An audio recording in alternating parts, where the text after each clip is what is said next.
Hello, you beautiful groovy souls. Welcome back to my channel. My name is Nixie Marie, Feng Shui practitioner and sacred space expert. And today I'm just gonna get real with you all on some of the things that are currently going on, the energies that are at play, and really diving into this up and coming full moon in Sagittarius. We have on June 3rd, 2023. First of all, I want to say I'm a Sagittarius sun. I literally live and breathe anything that has to do with the Sagittarius energy. I do have a lot of other qualities of Sagittarius inside of my astrology chart.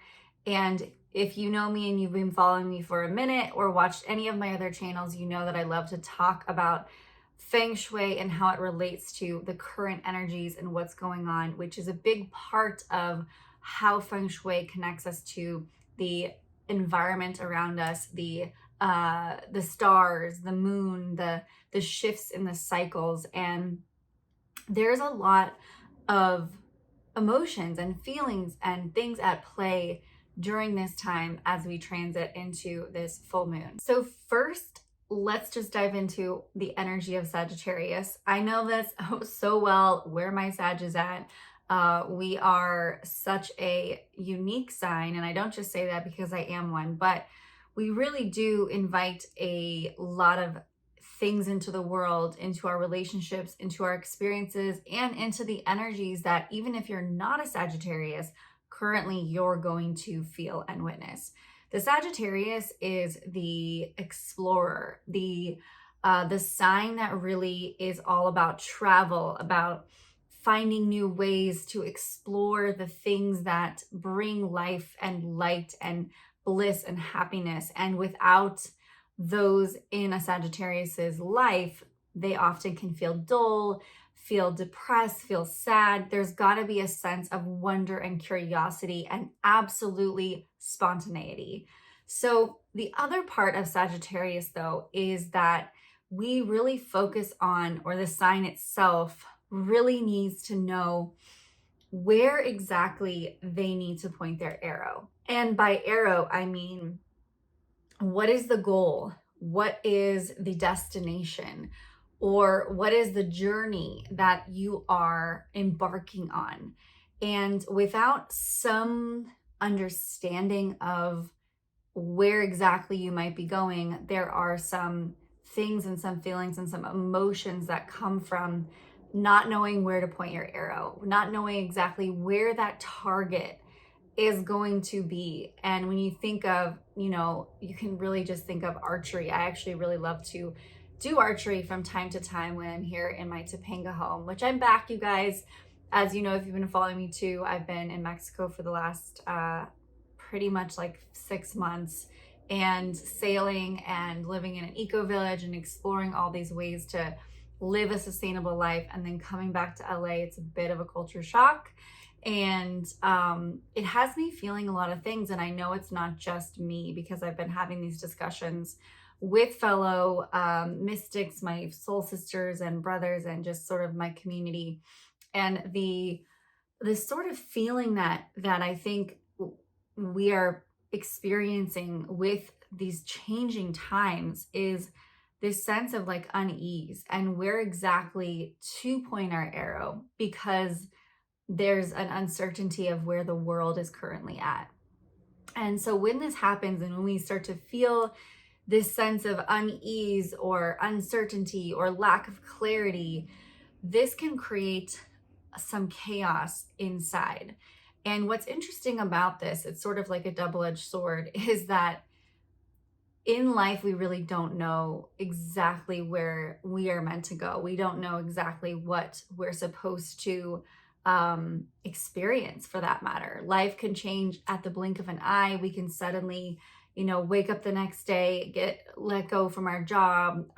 Health could decline. There's so many layers of the day-to-day life that can instantly shift and change no matter what, and no matter how you live your life, and no matter how much Feng Shui you can implement in your life, life does happen. But when these events start to occur in our life, or when we're feeling that sense of unease, which to be completely frank and honest and a little vulnerable, like this is what I have been feeling, is unease, uncertainty, big life decisions that need to be made, and not sure if that's exactly where I want to be pointing my arrow. And as a Sagittarius, that not knowing and having to just pause on that pullback and seeing that there's multiple targets in front of me, and not knowing which target I'm aiming at can be really unsettling. And I always, of course, with being a Feng Shui practitioner, and really live by this way of how our environment can actually help us navigate through the world, is I turn to Feng Shui and I turn to my space and I turn to what is in front of me to help me navigate through those things. So I think the other part of the unease is, this shift in the world, and this desire to want more, but also, is the world, like, where is the world really going? We have so much technology and advancements that are absolutely coming, and this is a big part of, the Sagittarius wanting to take part and be involved with some of these innovations. And it really comes down to sort of that shiny object syndrome, that the Sagittarius is really quite well known for. We also tend to start projects, a million projects, and then not finish a lot of them. So that's sort of the more unreliable side of the Sag, which is absolutely so me sometimes. I mean, I've got always a million projects going on, and they don't always all get complete. However, kind of going back to how our environment can really support us during times of unease, and what we're kind of going to feel from this Sagittarius, and how we can really work with this Sagittarius full moon to help provide a sense of clarity, or provide a sense of ease and comfort, knowing that it's okay sometimes to not have an actual idea of where we need to point our arrow. One of my favorite quotes that I actually have in my office is, an arrow must be shot back at times in order to be shot forward. And in that time where we're shooting our arrow back, we're taking a pause, we're taking a breath, we're taking a moment to really tune within and ask ourselves, like, is that direction really where I want to be pointing my arrow? And it is a little bit of like, what invites that discomfort or lack of clarity is the unknown.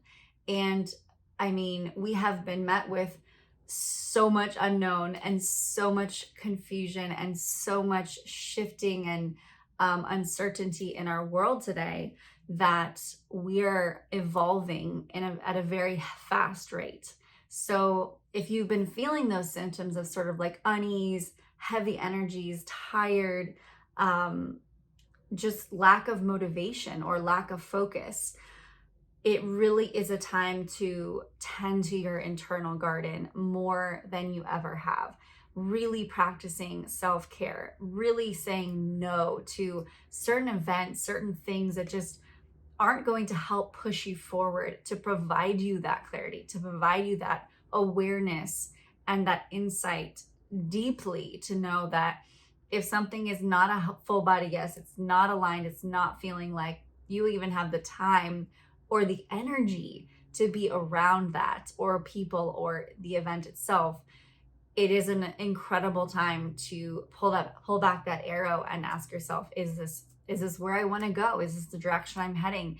Do these people serve that direction? Does this career serve that direction? So there's a lot of like purging and cleansing out, and then there's a little bit of chaos that sort of erupts from that. So what can we do in our spaces, and how can Feng Shui really help us right now? Because I actually think that Feng Shui could be the best tool for these transitionary periods, or if you're in a transition, or if you're kind of unsure as to which direction, which choice, or maybe you're in a really big transition or transformational period where your life has completely radically changed. I've been hearing a lot of this, and myself included. And I mean, a big move, a divorce, end of a relationship, a new baby, like lots of birth and death and rebirth are happening at this time. And what we can do in terms of our spaces is provide a safe space for us to be able to navigate the emotions, to navigate the uncertainty, and to tap into a deeper level of awareness within ourselves.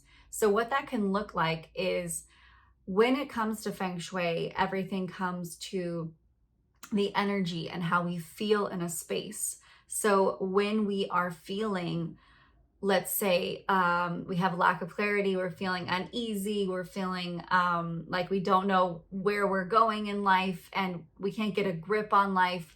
The funniest thing happened when we came back home to our Topanga house, and already I'm starting to feel those emotions, and those, or just not necessarily an emotion, but that's what's coming up for me as I tune into the energies. And I open the door and the door doesn't open, and like our doorknobs are totally, they're just wonky and they're not working. And I always say our home is always speaking to us, and even though we haven't been here, we're still very much like, our energy's here. It is absolutely affecting us when we're gone, and also the people who stay here when we aren't here. And a doorknob, with a broken doorknob, it actually symbolizes that you can't get a grip on life. And I literally can't turn the doorknob. And I thought, oh, this is so perfect for everything that I'm feeling right now. So I get to fix this ASAP. Like this weekend, this is top of my priority to repair this doorknob, because it is really speaking to how I'm feeling right now, that I can't quite get a grip because we have been traveling so much in the last couple of years. And there's a part of me that's craving a little bit of stability. As much as I love to travel, my Sagittarius self is like, so alive when I travel. There are moments and there's chapters where stillness and stability is required, right? And so when I land in a place and I know I'm going to be here for a period, I really take advantage of that time.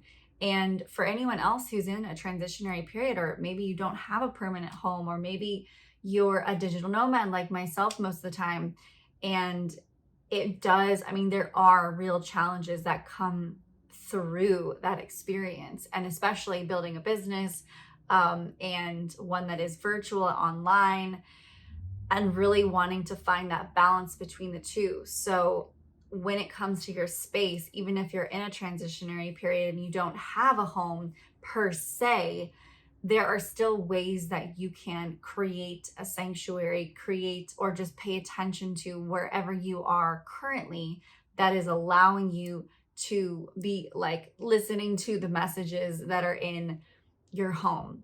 And the first thing I want to say is repair broken items that are really loudly speaking to you. Just like I said with coming home, the front door, we also have a loose floorboard right in front of our front door, and it's actually half of the wood has like rotted. So there's a lot of like, our house is very much of like an old house. Part of it was built in the 1920s and the rest of it was added on and developed in the 90s. So she's an old babe and she needs a lot of love and attention. And I came home feeling very overwhelmed with all the attention that she needs. And so it is time for me to pay a little attention to her, because, when we're gone and there's someone else here, maybe they take care of her, but there's oftentimes like this lack of awareness in the way that I have, obviously, for my space.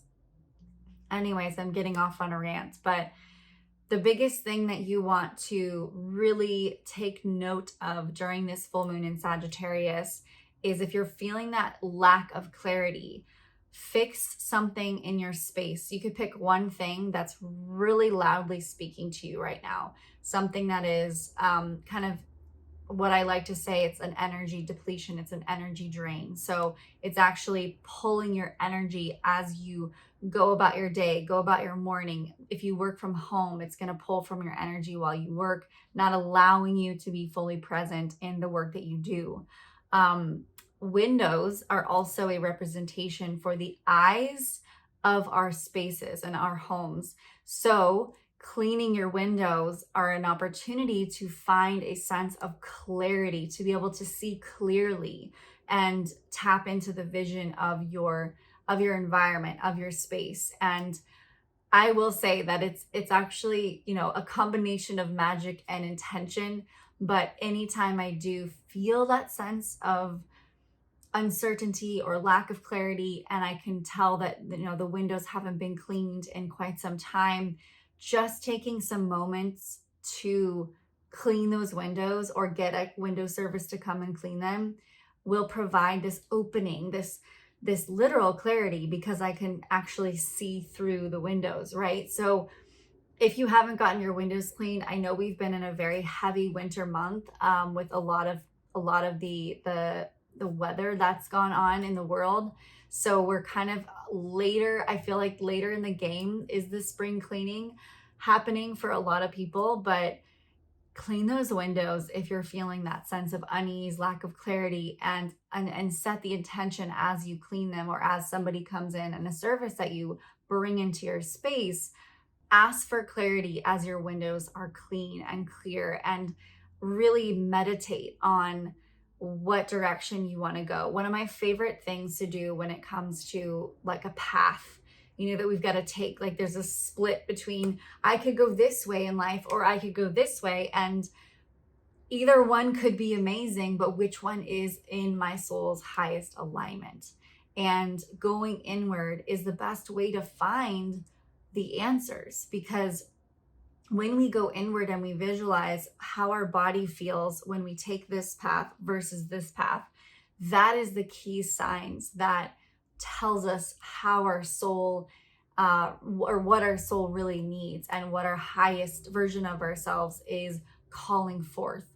And sometimes those are the more challenging decisions, because usually when we are met with kind of a fork in the road and there's two different options, there's sort of an easier road and there's a more challenging road.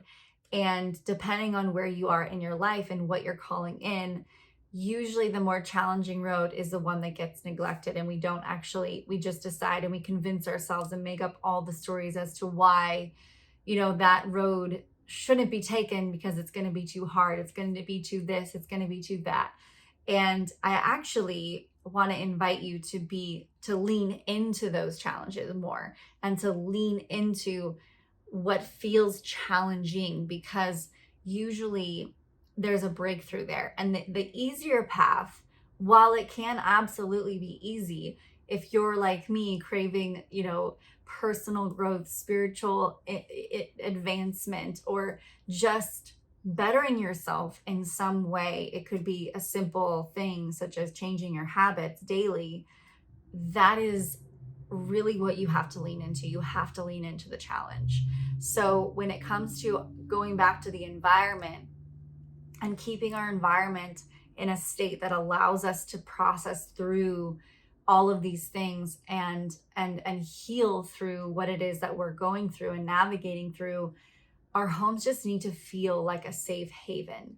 So lighting more candles, bringing in that fire element, burning the incense, space clearing, making the space feel like it is really a sanctuary, playing mantras, chants around the space.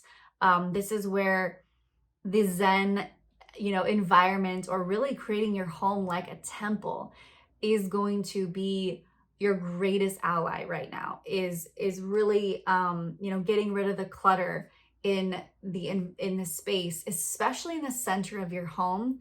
When it comes to the areas and focusing on the Bagua, which if you're interested in exploring more about the Bagua system and you're kind of new to Feng Shui, I'm happy to say I finally created this really amazing free guide on how to work with the Bagua system. And I will put that in the description link below. So if you're interested, it's a free download and it's a really great way and tool to use to learn how you can work with the Bagua system, which is the foundational map to read energy in your space. And it correlates to the directions and tells you like where your money corner is, where your health and wellness corner is, where your knowledge section is, and also where everything that's important to us in our human existence is in our life and how it connects to our space. And as we are in the Sagittarius energy of this full moon, first of all, the full moon is all about releasing. So the intention of releasing the unease or the uncertainty or the lack of clarity, kind of releasing all that and paying close attention to the center of your home and also the north area of your home. We really want to take a look at what's going on there, clear any clutter. The north is actually your career and life purpose. And I am sensing that a lot of the uncertainty or a lot of like lack of clarity is coming from life purpose conversations. Like, what is my purpose? What am I here for? Is it to go this way with my career or is it to go that way? And I have to say, one thing that's very interesting that I find that we put together is that our dharma or our life purpose is connected to a career. And while that very much can be true, our true dharma and our true life purpose is actually to be a human being. So it's tricky because you're actually already on your life purpose. You're actually, if you're living and you're breathing, you're actually on your path of being here.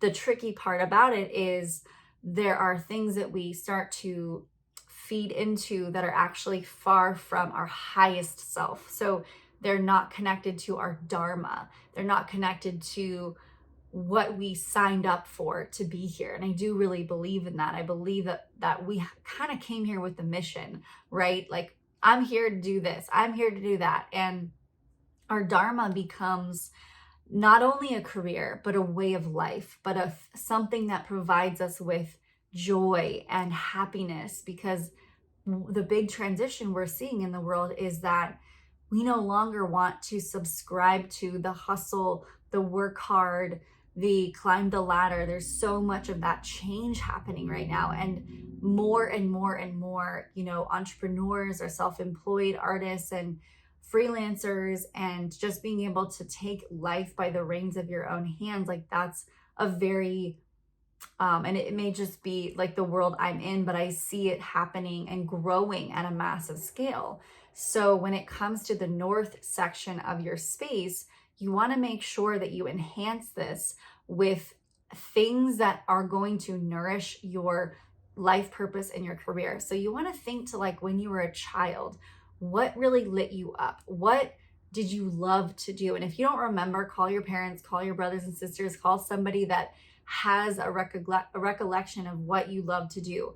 Something I just learned recently as I spent some beautiful time with my sister, which we had a really not challenging, but we definitely had sort of a relationship that split for many, many years after my parents' divorce. And now we're like rekindling and we're both so happy to be in each other's lives. And we've come really, really far. And even though we have very different belief systems in terms of religion and how we live our lives, but at the end of the day, we're finding a common ground. We're finding a way to meet each other in the middle. And to me, that's been the biggest like sister healing that I've ever been able to experience, because I'm learning so much about myself through who I was with her as a child. And it turns out I filmed my entire childhood, and it's no coincidence why I love being in front of the camera, and and I'm like vlogging my own personal life. And because that was something that brought me joy. I love to get a camera out, be in front of the camera. Literally, she has DVDs upon DVDs upon DVDs of my entire childhood. And it's hilarious. I mean, we would reenact the real world. We had all these characters we would play. I would dress up all my friends and we'd get into roles. So maybe I was supposed to be an actress. I don't know. But here I am on video, and feeling like this is something that I love to do. I love to be in front of a camera, to be able to teach, to be able to speak, to just let this channel, whatever comes through, speak through me. And that is how we find our dharma. That's how we find what it is that's going to bring us the most joy. Because a lot of the things that we did as a kid, we didn't have all the ego monkey mind stopping us or saying, oh, it's, now that I'm filming or now that I'm trying to create art, it's not perfect. And of course, somewhere down the line, if we chose a path that really, or we wanted to choose a path that was maybe more of an artist path, or you wanted to be like a high paying executive, but that didn't exactly get painted to you, or you didn't believe in yourself. There is so many things that we just dismiss as children that we really actually get to bring back to heal that inner child, and to also realize that we have the power and we have the gift and the ability to come back to that at any time in our lives. So Feng Shui can actually help us just sit at the seat of our power, to remember who we are, to surround ourselves with things that tell us who we are and what we want to become. So when it comes to that north and that center area, the center is your health and your overall wellness. And that's really important during this time, because we're going to be seeing that, like, as we move through transitions, and the Sagittarius, it's sort of like the buzz energy, and the Gemini, the two sides, because we're in Gemini season. We want to make sure that we're grounded amongst some of the chaotic energies that are very much here right now. And I'm sure you can feel them. So focus on those areas of your space and invite things into the space that are going to best reflect who you are and provide you some clarity. You actually could just simply place a mirror. Now, there's a couple things about mirrors in Feng Shui. If the mirror is facing your front door, that is a no-go. So do not put a mirror where it's facing the front door, because then it's sending the chi back out of your space. And that's if it's in your north section. But I would actually really advise to bring a mirror into the north area of your space during this full moon transitionary into Sagittarius period, because this is going to help illuminate who you are. And it needs to be a mirror that's going to, like, you can see yourself, so that you can see clearly who you are and what you're stepping into. And doing mirror work every time you walk by, saying positive intentions and loving yourself up. So in a nutshell, I want you to create a space in your home. It could just be a small room. It could be a small corner. It could be the north or the center area, if there's possibility of doing that.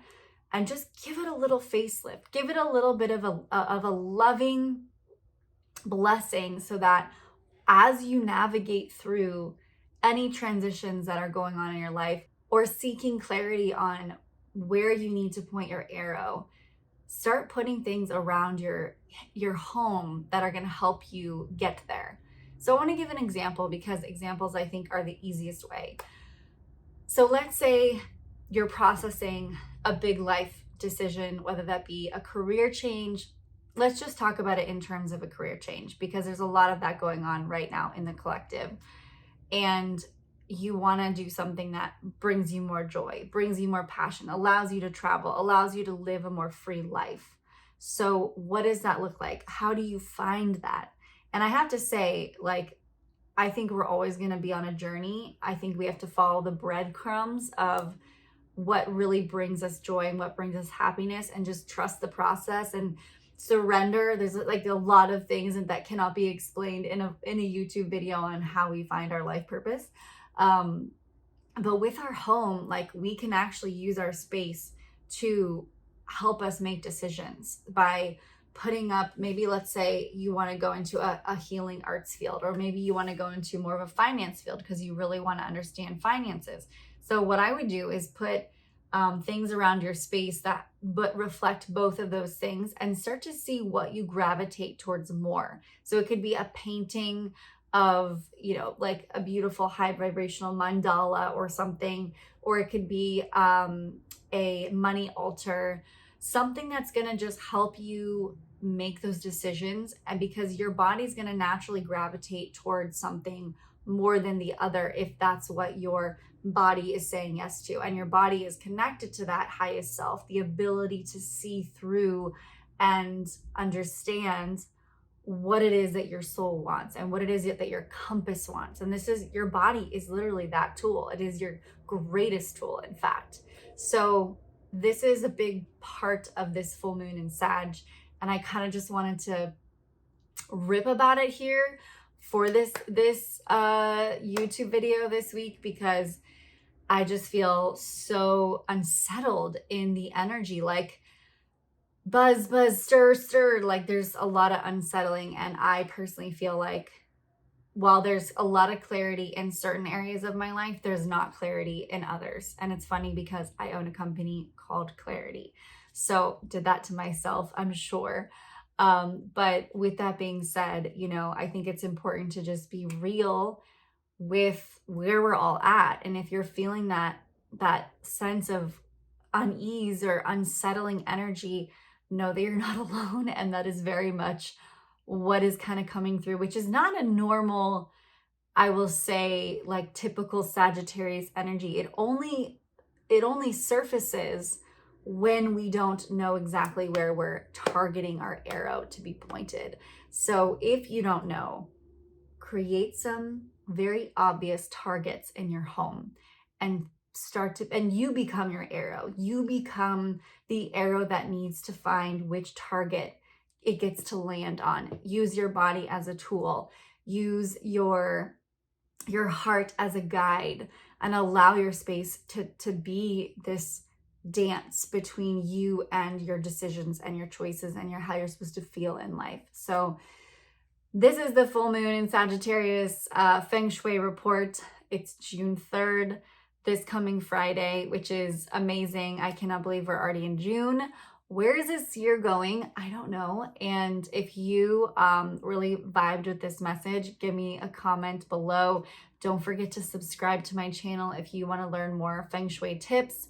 This was more of a like venting riff type of YouTube this week, but it felt really good to just kind of speak on the Sagittarius in me and what I'm currently navigating through, and what I've heard some of my clients, some of my friends, and my community is also kind of navigating through, and to know that we're part of this collective web, and you know, we're all going through something. So love yourself more baths, more rituals, more candles, more softness, more ease, more flow, more grace, and more yin energy in your space. That's what all of that is. It's bringing more feminine energy, something that invites us to slow down, maybe a water fountain in that north area to just soften the energies.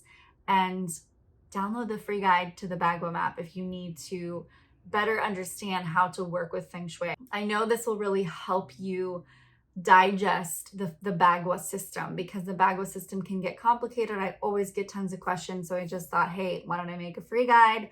And again, you guys can download that in the description link below. So thank you so much for watching. Happy Feng Shui Fridays. And if you're watching this later, happy full moon in Sagittarius. I hope you spend some time going within, setting intentions and releasing anything that does not serve you during this time, and creating a space in a home that lifts your energy and allows you to be where you are right now, because it's perfect where you are right now. Trust the process, trust the journey, and we will arrive in the destinations that we're meant to. And all we have to do is just go within and find where our compass wants us to go. So thank you so much for watching. My name is Nixie Marie.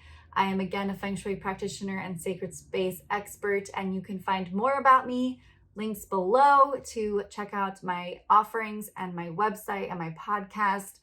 I can't wait to see you all next week for another Feng Shui Fridays. Bye for now.